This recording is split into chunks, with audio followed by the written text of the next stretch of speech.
एक और बड़ी खबर आ रही है जम्मू कश्मीर से, जहां बता दें आपको कि तंगधार सेक्टर में दरअंदाजी की कोशिश कर रहे दहशतगर्द को मार गिराया गया है। बताया भी जा रहा है कि रात के अंधेरे में एक दहशतगर्द दरअंदाजी की कोशिश कर रहा था। इसी दौरान सिक्योरिटी एहलकारों ने फायरिंग कर दी है।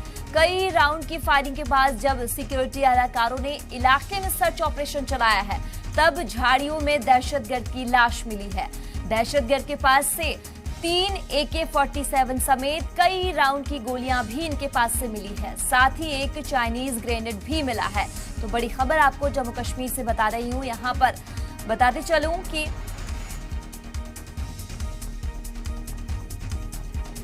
तो जम्मू कश्मीर से ये बड़ी खबर है, जहां तंगधार सेक्टर में दरअंदाजी की कोशिश कर रहे दहशतगर्द को मार गिराया गया है। बताया ये जा रहा है कि रात के अंधेरे का फायदा उठाते हुए एक जो दहशतगर्द है वो दरअंदाजी की कोशिश कर रहा था। इसी दौरान सिक्योरिटी एहलकारों ने फायरिंग कर दी है। कई राउंड की ये फायरिंग के बाद से जब सिक्योरिटी एहलकारों ने इलाके में सर्च ऑपरेशन चलाया है, तब झाड़ियों में दहशतगर्द की लाश मिली है। दहशतगर्द के पास से 3 AK-47 समेत कई राउंड की गोलियां भी उनके पास से मिली है।